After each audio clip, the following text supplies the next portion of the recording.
Siempre Cuba ha estado luchando por su libertad.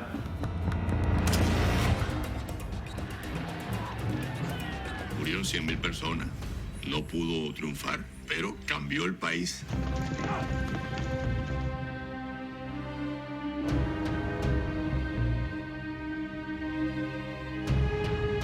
There is little question that Meyer Lansky had thoroughly corrupted Batista. It's not a lie. They didn't promise anything. They promised a revolution. They did a revolution. Эти ребята обязательно будут либо мучениками, либо национальными героями. Una revolución. Fidel Castro.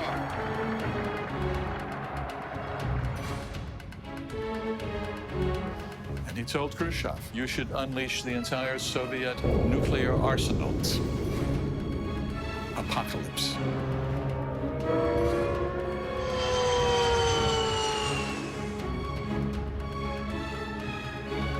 Kuba lässt sich nicht in die Knie zwingen.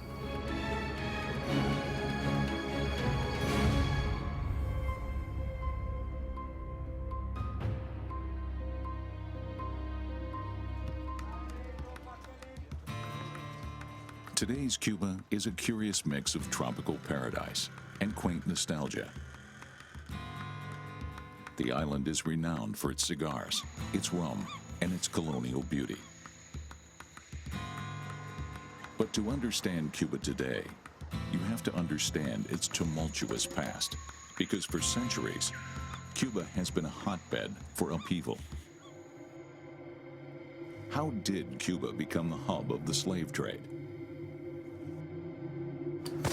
Why, of all places, did the Spanish colonial empire collapse here?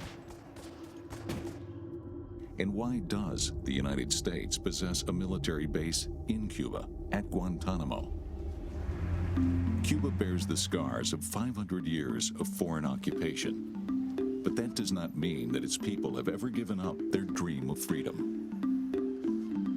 Este es un país que ha sido siempre codiciado por muchos imperios, por el imperio español, por el imperio inglés, por la Francia, la Gran Francia, y por supuesto, conquistado por España. Es decir, es muy singular el destino de Cuba cuando es descubierta, como dicen los europeos.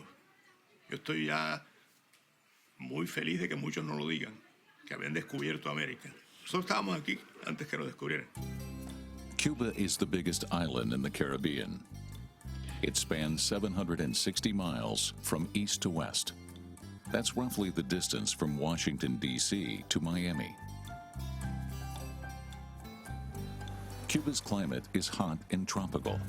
The land is fertile, and the ocean surrounding it is rich in fish.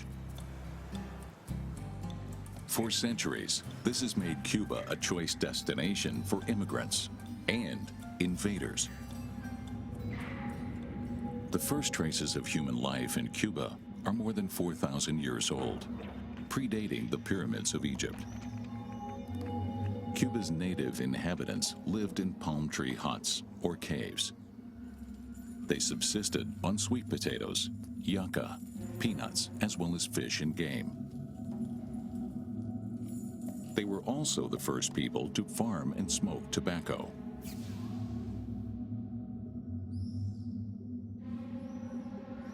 On October 28, 1492, 3 caravels appeared on Cuba's horizon. The men who disembarked were unfamiliar to the islanders. They were white. They carried swords and helmets made of steel. They were Spaniards, and their leader was called Christopher Columbus. Über Kolumbus kommen die Spanier 1492 zu neuen Inseln, wo sie noch gar nicht so klar sind, dass das irgendwie mal so was Großes wird, wie wir das später als Amerika bezeichnen. Columbus returned to Barcelona, to his patrons, Queen Isabella and King Ferdinand.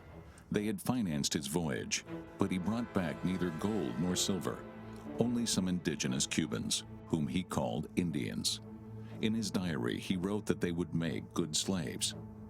But the Spanish regents declared that there was to be no slavery in the New World before sending Columbus back to conquer Cuba and the surrounding islands. Their orders were promptly ignored. Es ist wahrscheinlich so gelaufen, dass die Männer sozusagen versklavt worden sind, getötet worden sind oder als Träger zu Tode getrieben worden sind. Die Kinder sind sozusagen dann mehr oder weniger spanisch erzogen worden. Und die Frauen haben sich spanischen Konquistadorenfamilien angeschlossen. At first, many natives welcomed the Spaniards with open arms. Once hostilities began, they did not stand a chance against the conquistadors. Sie haben relativ wenig Widerstand gefunden, weil die militärisch halt also vollständig unterlegen waren.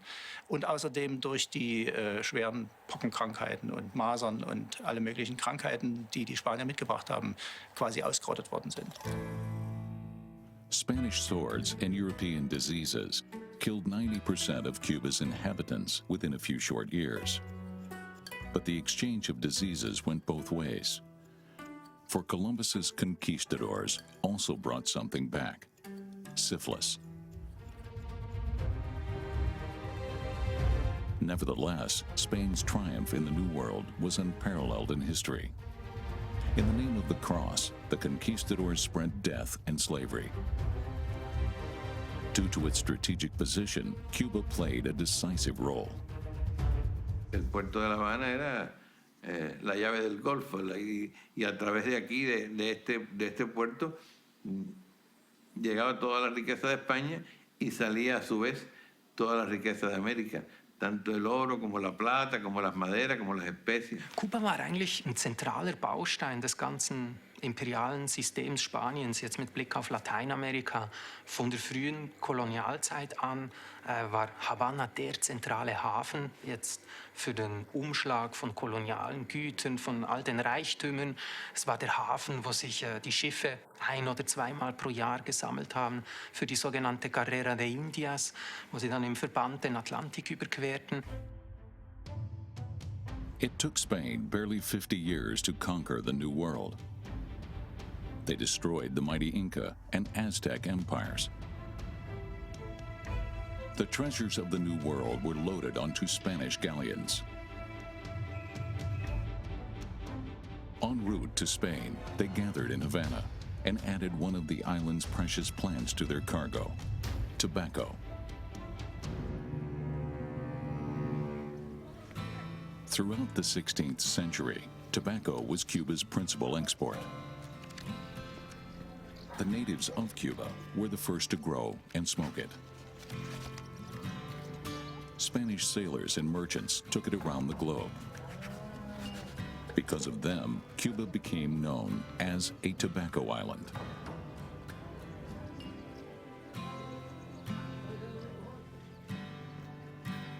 El tabac és una planta molt exigent que necessita d'un camperol molt actiu i molt curós en el seu tracte. És a dir, les fulles de tabac s'han de vigilar perquè només es poden tallar en el moment que estan en la maduració òptima. Per tant, sempre hi van haver esclaus en el tabac, també. Però també hi ha molts camperols independents i petits pagesos. 100 years after Columbus's landing, the natives of the Caribbean had been all but exterminated. To continue the exploitation of their new domains, Spain had to import a new workforce. Unscrupulous traders found the solution in Africa's slave markets. 12.5 million Africans were crammed into slave ships and taken to the New World. 1.5 million of them died during the journey. La esclavitud llegó a Cuba como llegó a toda América. A Cuba llegaron casi 2 millones de esclavos. Y llegó como un negocio mercantil fabuloso, grande y siniestro. Slavery came to Cuba very early when the Spanish took over, but it didn't develop as a major institution until after 1804, 1805, when Haiti, the sugar mills in Haiti were destroyed. Haiti is part of Cuba's neighboring island and a French colony since 1660. While Cuba relied on tobacco farming, Haiti's staple crop was sugarcane. With sufficient manpower, it was a lucrative business. In 1789, 32,000 white settlers lived in Haiti, as did 432,000 African slaves. On August 17, 1791, Haiti's slaves rose up in revolt. They killed their masters and fought a bloody war to gain their freedom. Haiti's sugar industry was wiped out. Això comportarà que el que era el principal productor de sucre del món desapareix durant uns anys, desapareix del tot. I els cubans es troben en condicions òptimes per ocupar l'espai que ocupava abans aquesta colònia francesa. Was man sich auch vor Augen halten muss, ist, dass viele Migranten aus den französischen Kolonien oder aus der französischen Kolonie aus Saint-Domingue nach Kuba übersiedelten und zum einen Kapital und vor allem viel Know-how mitbrachten. The Cubans welcomed the refugee plantation owners from Haiti with open arms. With their help, Cuba aimed to become the Caribbean's new sugar capital. But this required more and more slaves from Africa. The Haitian Revolution, however, had undermined the entire practice of slavery. There were increasing calls for the liberation of slaves. On August 1, 1834, the British declared that all slaves throughout their empire were now free. But Spain and Cuba refused to follow suit. Their sugar business depended on slave labor. By the middle of the century, 1850, 1860, Spain had developed the sugar industry, and Cuba was the major exporter of sugar. El sucre volia dir pels cubans la necessitat inapel·lable de recórrer mà d'obra esclava. Els esclaus entren a Cuba amb continuïtat fins més o menys als anys 60. Slavery was a defining part of Cuban history for several centuries. Several times, historical censuses show that African slaves outnumbered Spanish settlers, but never by the margins that had made Haiti's revolution possible. Even today, an estimated 60% of Cubans are at least in part descendants of slaves. Sin el negro, Cuba no sería Cuba. Sin el africano no tendríamos la literatura que tenemos hoy, no tendríamos la música, no tendríamos las danzas que tenemos hoy. Y no tendríamos una cosmogonía como la que tenemos hoy los cubanos. Creo que, aunque ese no es el legado mayor, ese no es el legado mayor. El legado mayor que dejaron los africanos aquí fue sudor, sangre, fabricando, creando la nación cubana. Cuba's sugar plantations were expanding, despite ever-increasing taxes and customs duties imposed by Spain. The white settlers in Havana grew rich. The countryside was racked by poverty. Cuba's biggest sugar customer was its northern neighbor, the United States of America. En gran part, la mateixa continuïtat del colonialisme espanyol s'explica perquè és la gran pantalla protectora de tot aquest complex esclavista cubà, i els cubans saben perfectament que si no fos per la protecció espanyola, tot aquest sistema els britànics l'haurien escombrat completament i l'haurien escombrat del tot. For 300 years, Spain ruled over vast territories in the Americas. It was only in the early 19th century that colony after colony began to rebel against Spain. It was the beginning of the end for the Spanish Empire. Cuba remained faithful because of slavery. It alone guaranteed the huge sugar profits. Also das war, wie soll ich sagen, war auch so eine Art Trumpf in der Hand von Madrid, dass sie immer sagen konnten, wir gucken für Ruhe, damit diese Wirtschaft auch weiter florieren kann. Und dafür haben die Kubaner auch ziemlich viel geschluckt, lange Zeit. Cada vez más España considerará Cuba como una zona prácticamente de explotación para el desarrollo de su capitalismo un tanto retrasado con relación al resto de Europa. Y Cuba será explotada a profundidad por España. Much like Cuba, the southern states of the U.S. depended on slavery. Many Cubans and many Southerners wanted Cuba to join the Union. This would both protect slavery in Cuba and introduce another slave state to the U.S. and hand them a majority in Congress. But in 1860, Abraham Lincoln, an opponent of slavery, was elected President of the United States. The southern states promptly seceded from the Union. President Lincoln mobilized the army. Thus began a long and bloody struggle. Early on in the war, Lincoln emancipated all slaves in the United States. After 4 years, the North prevailed over the South and slavery was abolished. The Civil War in the United States created a nation that didn't have slavery, or slavery was ended. So many Cubans saw the possibility of annexing to the United States as not a good possibility. And then they began to think about, well, we have to either reform the relationship with Spain or break completely with Spain. Already in the 19th century, Cuba was divided into an eastern and western half. The capital, Havana, was in the western part of the island. Here lived merchants of Spanish origin and the island's leading civil servants, people who benefited from the sugar trade. Das heißt, wir haben eigentlich zwei getrennte Geschichten. Wir haben die Geschichte einer globalen Stadt, Havanna, und wir haben ein Territorium ringsherum, was, na so, ich sage jetzt ganz vorsichtig, was so vor sich hin dümpelt als Provinz. La historia de Cuba nos dice que siempre las revoluciones se han producido desde el oriente hacia el occidente. Cuba's slaves looked first to Haiti, then to the USA with hope, while their owners did so in fear.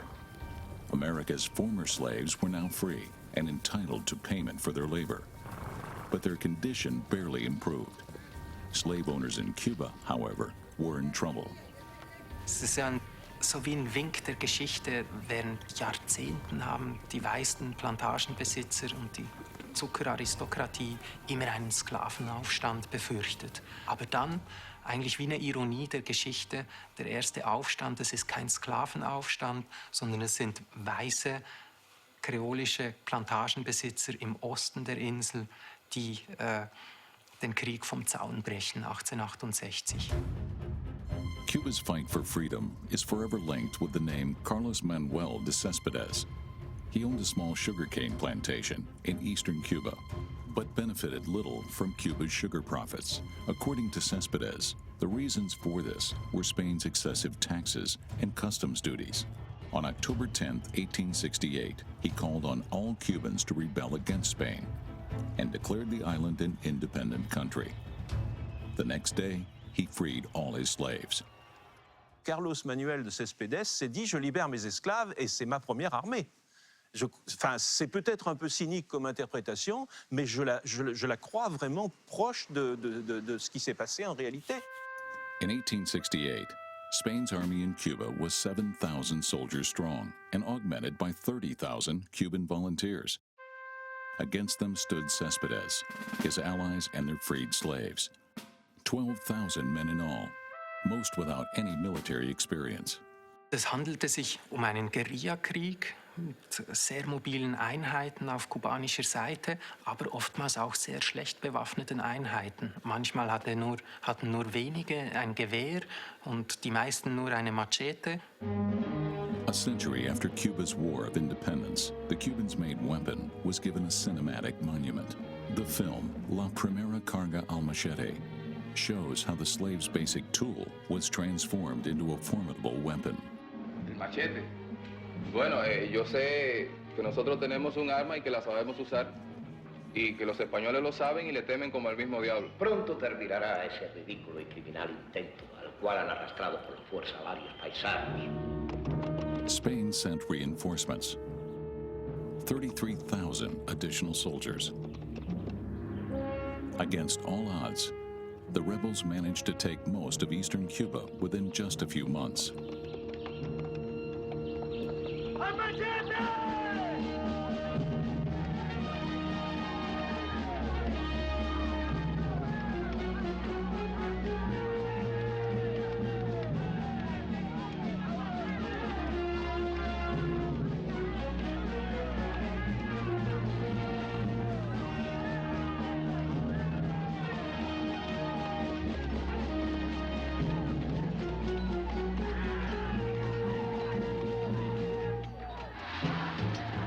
The Spanish countered by massively recruiting additional Cuban auxiliary troops.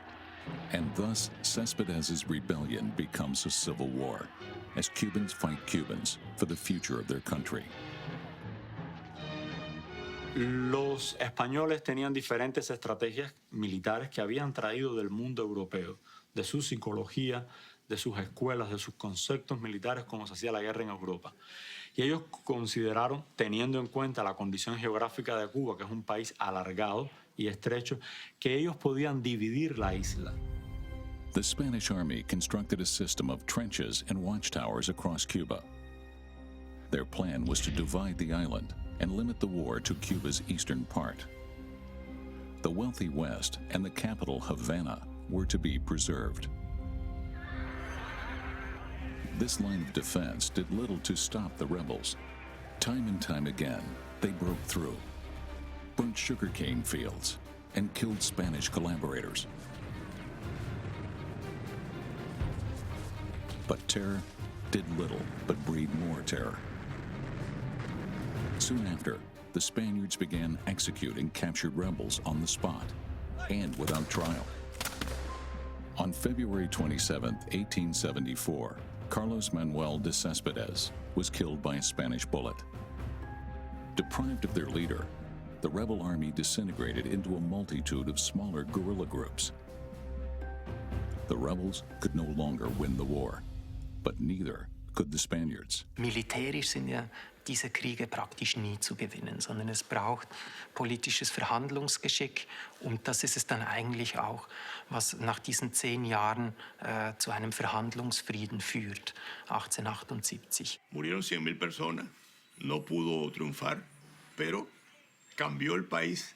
A pesar de seguir siendo colonia de España, hubo reformas muy notables, administrativas, municipales, de libertad de expresión, incluso de partido político dentro de la colonia, pero para seguir la colonia. But Spain's reforms were half-hearted at best. Only slaves who could prove that they fought in the war were freed. The outright abolition of slavery would have to wait another 8 long years. En aquest període no s'incorporen nous esclaus, però es mantenen els que es tenen en un període transicional en què s'apliquen normes ben conegudes en els processos d'abolició que van fent minvar l'esclavitud. L'esclavitud acaba del tot a l'any 1886. For many rebels, the Spanish reforms were insufficient. Thousands went into exile, most to the United States. Among them was a young journalist and poet. During the war, he was arrested by the Spanish and condemned to hard labor. His name was José Martí.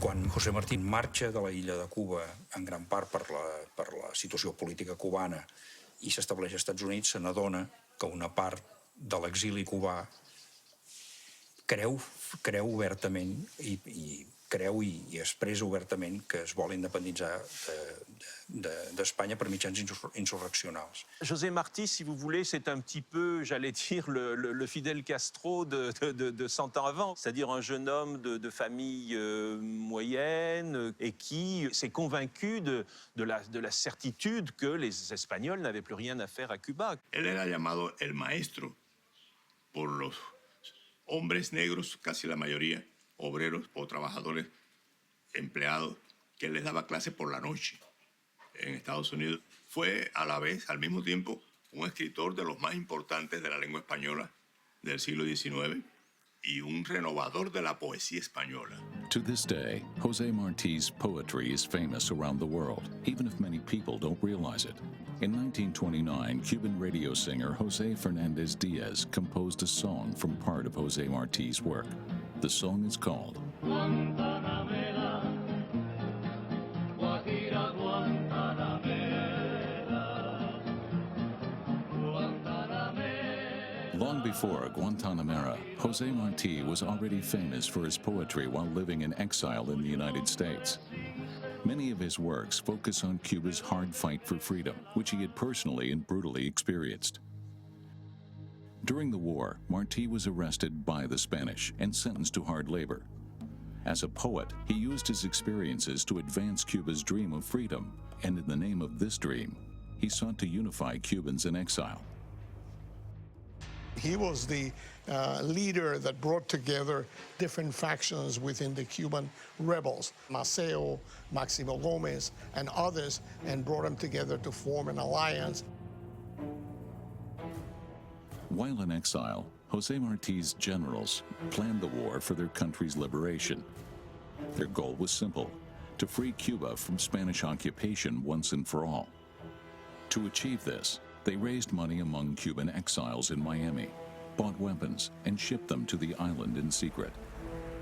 Then, on April 11, 1895, Martí and the other commanders themselves landed in eastern Cuba, where they met up with veteran soldiers of Cuba's war against Spain. But it soon became apparent that Martí, a poet, was out of place among these military men. Ist wahrscheinlich ein sehr emotionaler Mensch gewesen. Und ist im Grunde, was ja auf der Hand liegt, kein Militär. Das heißt, in der Vorbereitungszeit kann das ganz hervorragend. Alle Kommunikation, kann mit allen großen Kriegshelden sprechen und kann die bezirpsen und kann sagen, also, du musst wieder dabei sein. Aber als dann da ist und zeigen muss, dass Anführer ist, das geht nicht. Ja, die Forschung ist sich eigentlich einig, dass so eine gewisse Todessehnsucht vorhanden war bei Martí, weil der reitet tatsächlich mit seinem Schimmel im ersten Gefecht bei Dos Rios praktisch in den Selbstmord. On May 19, 1895, during the war's very first battle, José Martí charged between the Cuban and Spanish lines. A Spanish bullet hit him in the chest. José Martí died without seeing his dream for freedom come true. Creo que murió como él quería morir. Yo pienso que Martí quería vivir, pero murió como quería morir. Murió en un campo de batalla. Fue la mejor de las muertes posibles para él. Martí realmente fue un hombre que vivió nada más que 42 años. Sin embargo, dejó una obra extraordinaria, tanto desde el punto de vista político, periodístico, literario, y dejó todo un pensamiento en Cuba respecto al problema de la independencia. The remaining Cuban generals make a martyr out of the fallen Martí. They use his heroic example, as well as terror and intimidation, to recruit new soldiers in Cuba. Their tactics were successful. Many Cubans, especially from rural areas, began to sign up to fight. Wir dürfen auch nicht vergessen, dass sowohl die Revolution wie die Befreiungskriege ja keine Volksaufstände gewesen sind, die vom Volk ausgegangen sind, sondern von einer intellektuellen Elite. Nicht umsonst war an der Spitze José Martí und eine ganze Reihe anderer bürgerlicher Generäle, und die dann ihre Truppen sozusagen gesammelt haben und die dann unterstützt wurden natürlich von der Bevölkerung. The Spanish army suffered one defeat after another. Once again, the Cuban insurrectionists managed to conquer large swaths of eastern Cuba. To counter these successes, the Spanish government realized that new leadership was needed in Cuba. They sent their most ruthless general to win the war by any means necessary. His name was Valeriano Weyler. Weyler fue un hombre con métodos de exterminio. Fue el creador, el aplicador en Cuba de una política que se le conoce habitualmente como la reconcentración, un reagrupamiento forzoso de las poblaciones fuera de las ciudades y sobre todo en el campo, traerlos hacia la ciudad. Weyler's reconcentration policy was designed to deprive the revolutionaries of their rural support base. Large swaths of Cuba were depopulated. The rural populace was forced to leave their homes and to move to the already overcrowded towns and cities. Those who resisted were immediately executed. In the deserted rural areas, everything was razed to the ground, down to the last banana tree. And when Cuba's cities had no more room for refugees, Weyler ordered the construction of concentration camps. Flüchtlingsströme vermischten sich mit diesen Zwangsumgesiedelten, eine Dynamik in diesem Flüchtlingsgeschehen, die kaum vorstellbar ist. Zehntausende von Zivilisten strömten in die noch stehenden Städte und Dörfer, sollten dort versorgt werden, was eigentlich auf ein riesiges humanitäres Desaster hinführte. Man muss sich vor Augen halten, es wurden rund 400.000 Personen umgesiedelt und wir sprechen von zwischen 155.000 bis 170.000 toten Zivilisten. Daher würde ich sagen, heute würde wahrscheinlich die UNO eine Intervention befürworten. An intervention could only come from Cuba's powerful neighbor, the United States. In view of the Spanish terror on Cuba, it was the rebels' last chance. To bring about an intervention, they turned to a new ally, the American Yellow Press. Cubans smuggled photos and reports of atrocities to the United States and handed them to newspapers owned by press barons Joseph Pulitzer and William Randolph Hearst. Man könnte sagen, dass das eine der ersten modernen Informationskriege war. Die revolutionäre Organisation in den USA haben in unzähligen Veranstaltungen in den ganzen USA auf den Krieg aufmerksam gemacht, haben die Presse mit Informationen gefüttert und dass es da natürlich immer um spanische Gräuel und grandiose revolutionäre Siege ging, versteht sich beinahe von selbst. Dort in dieser Propagandaschlacht hatten die Revolutionäre unbestritten die Oberhand. Many newspapers in the United States were against Spanish control of Cuba and began to accelerate the mood of the American people and preparing the mood of the American people for military intervention. U.S. President William McKinley was under pressure from the press. Many Americans demanded an intervention in Cuba.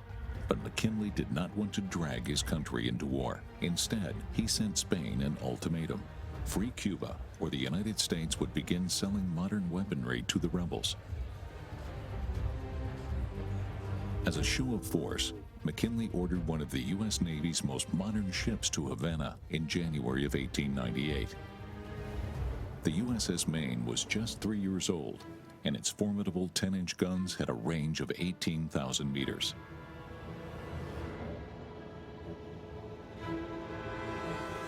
The Maine's official mission was to protect American property in Cuba. Der diplomatische Vertreter auf der Insel insistiert bereits 1896, dass man unbedingt eine Flotte in Reichweite brauche, um eben US-amerikanische Interessen, Güter und auch die Menschen zu schützen im Notfall. The Spanish government was prepared to meet President McKinley's demands. But the deployment of the USS Maine was denounced by the Spanish Yellow Press as an act of aggression.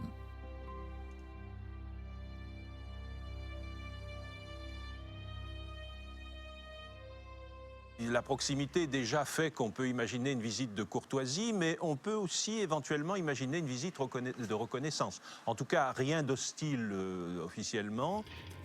It's 9:40 p.m. on the evening of February 15, 1898. The USS Maine is anchoring in Havana Harbor. Most of the 355 American sailors and officers aboard are asleep when the unthinkable happens.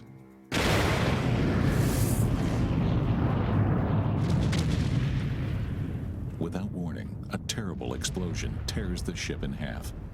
It takes hours before the full extent of the catastrophe is known. The death toll is horrific. 261 of the 355 men on board are killed. An investigation into the cause of the explosion begins immediately.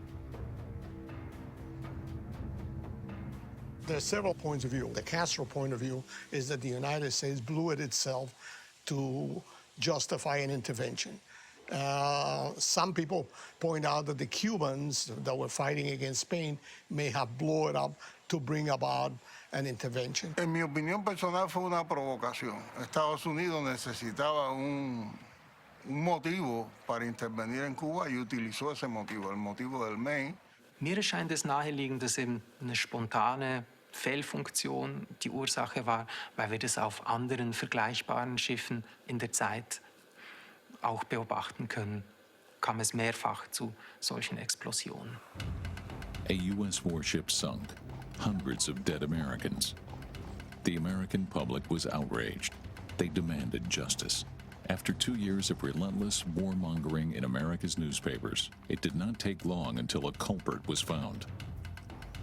The immediate reaction in the United States was that this was something done by the Spaniards, that they were trying to kick the United States out of the island, and that therefore they had to do something.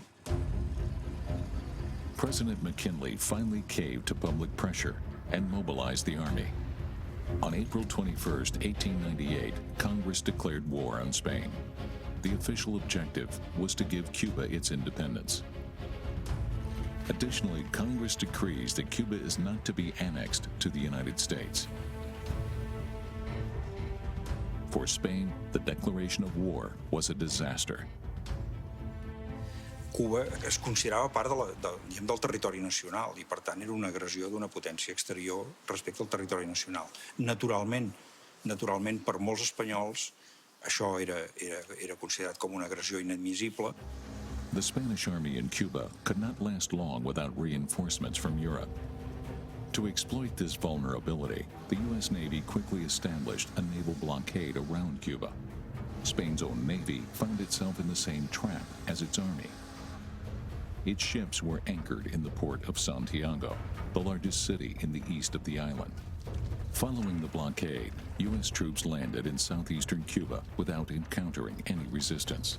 Böse Zungen behaupten, dass die USA die Insel habe ausbluten lassen in 3 Jahren Krieg und dann quasi im letzten Augenblick, bevor sowieso alle erschöpft waren, eingegriffen hätten. In 1898, the regular American army numbered only 28,000 men, far too few for an invasion of Cuba. To bolster its numbers, volunteer units were drawn up. The most famous of these was known as the Rough Riders and commanded by Theodore Roosevelt. Roosevelt was Assistant Secretary of the Navy. Now he volunteered for the cause of Cuban liberation. In June of 1898, the Rough Riders were the subject of one of the first films of pioneer filmmaker Thomas Edison. Das muss also in den USA damals sehr, sehr hip gewesen sein, sich sozusagen als echter Mann dafür zu melden. Und dann hat sich Teddy, der ja an und für sich von den körperlichen Voraussetzungen her nicht ganz so doll war, hat sich eben dann als großer Jäger dafür auch gemeldet. Roosevelt et ses Rough Riders sont envoyés à Cuba dans le cadre de la guerre que l'Amérique déclare tout à fait officiellement à l'Espagne en avril 1898. The Rough Riders landed in Cuba on June 23, 1898. Their first mission was to take the Spanish stronghold of Santiago. The Spanish army had taken up strong positions outside the city. With the battle in full swing, Theodore Roosevelt, commanding the Rough Riders, ordered his men to storm the hills outside Santiago. Casualties on both sides were tremendous, but in the end, the Americans prevailed.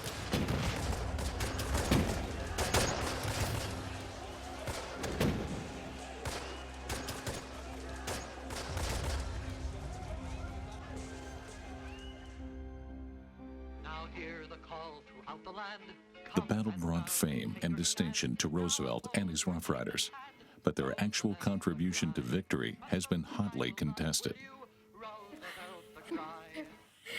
Bueno, yo me río porque en realidad se ha hecho mucha propaganda en Estados Unidos con relación a los Rough Riders, pero estudiando incluso con algunos norteamericanos que visitaron la Loma de San Juan hace algunos años, en realidad ni siquiera los Rough Riders tomaron la Loma de San Juan.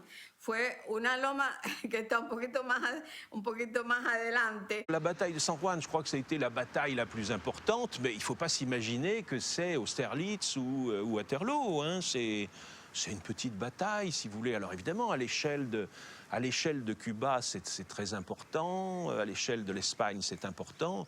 Je pense qu'à l'échelle de l'Amérique, c'est une petite bataille, mais déterminante.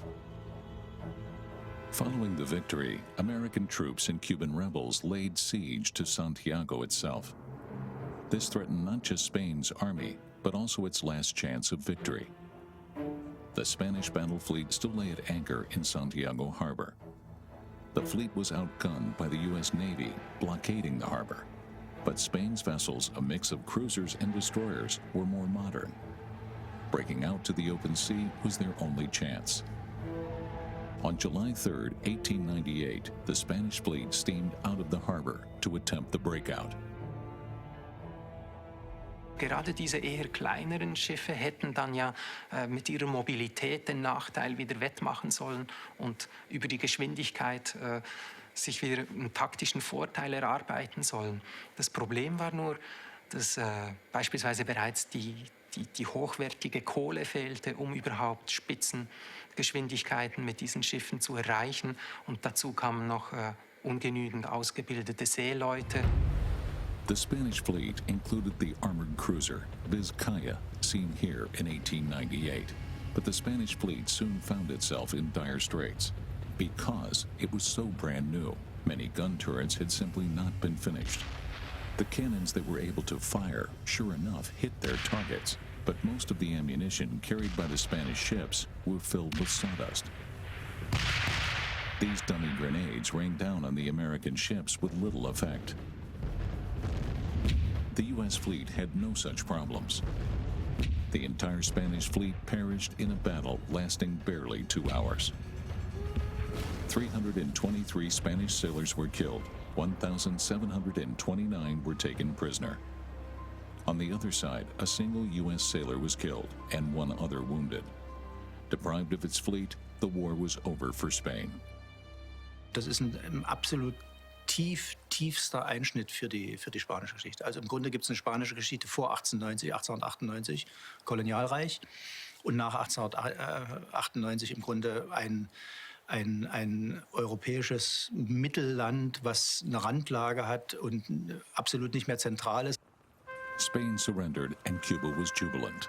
The Spanish flag in Havana was lowered for the last time on August 13th, 1898. But Cuba's dream of freedom did not come true. Hoisted instead of the Spanish flag was not that of Cuba, but that of the United States. Previously a Spanish colony, Cuba was now an American protectorate. There was significant discussion among Cuban historians whether the Cubans would have defeated anyway Spain had the war continued. Others said that no, the United States played a key role. But the nationalistic historians and later on some of the Marxist historians said that, well, the Cubans would have won the war, that the United States took advantage to conquer Cuba and take over Cuba. So there are different interpretations to what happened there. Victory over Spain helped open the White House doors to Theodore Roosevelt, who became president in 1901. As promised before the war, Cuba was to become independent under his presidency. But by now, American companies had taken control of a large part of the Cuban economy. Para 1898, la opinión del pueblo cubano sobre el gobierno de los Estados Unidos y su ejército es una opinión positiva. Jusqu'à 1898, les Américains, c'est les anti-espagnols. Donc l'image des Américains est excellente.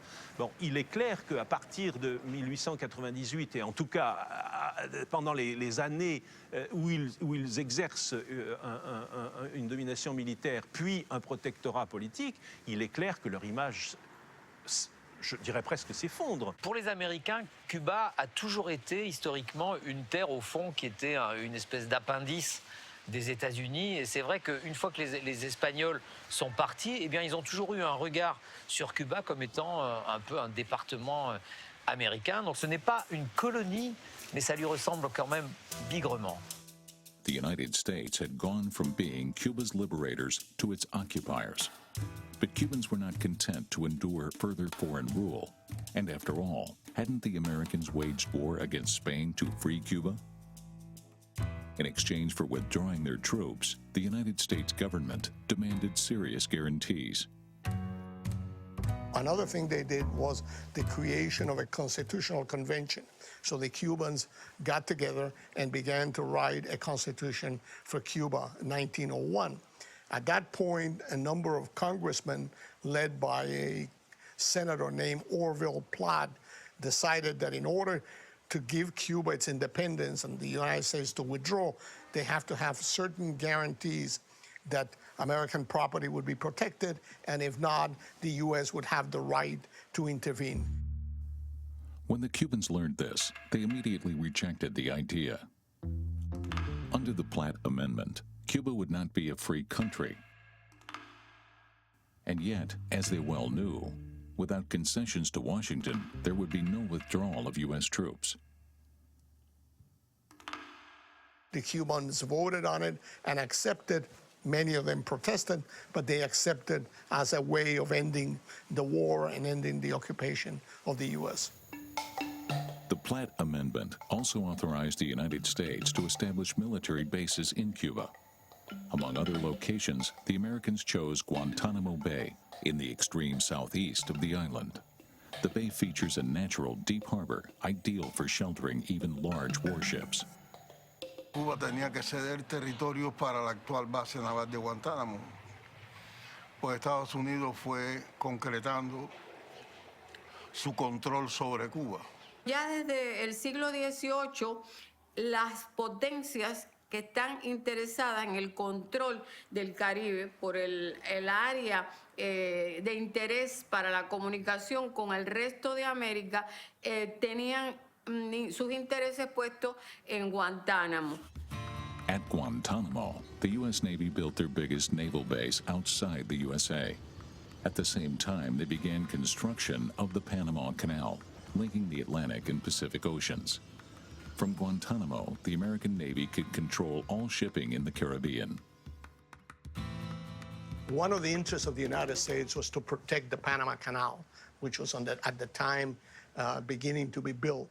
So having naval stations in the Caribbean would protect the entrance to the Panama Canal in the Caribbean. So that was a strategic interest of the United States then.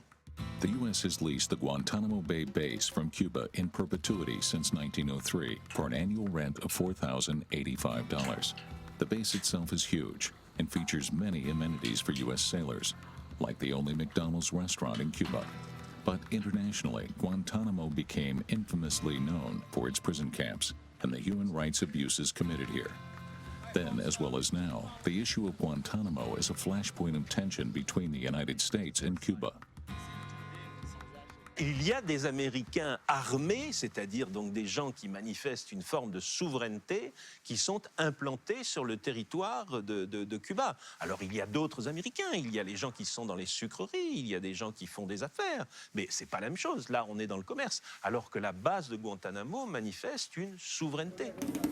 In 1901, President Theodore Roosevelt authorized elections in Cuba. On December 31st, 1901, Cubans were allowed to vote for their president for the first time. But as a sign of protest against the USA, the most promising candidate, a general of the Wars of Independence, withdrew his candidacy. The only remaining candidate was Tomás Estrada Palma, a Cuban living in exile in the United States. Tomás Estrada Palma had lived most of his time in the United States. He was a teacher in Philadelphia, didn't participate actively in the war. Facing no opposition, Estrada Palma's victory was inevitable. Almost 3/4 of Cubans voted for him. The other votes were blank or invalid. Through his military commander in Cuba, President Roosevelt sent his congratulations. Tomás Estrada Palma, à mes yeux, est l'un de ces présidents qui ont été, en somme, ne disons pas installés par les États-Unis, puisque la Constitution prévoit une représentation parlementaire, etc. Mais il est clair que c'est le premier président de Cuba sous l'amendement Platt. Under Estrada and his successors, Cuba remained largely under American influence. In homage to the USS Maine victims, a monument was erected in the center of Havana, an American eagle to watch over Cuba. Kuba war nie unabhängig. Mit Ausnahme eines kleinen historischen Momentes, wirklich nach den Befreiungskriegen.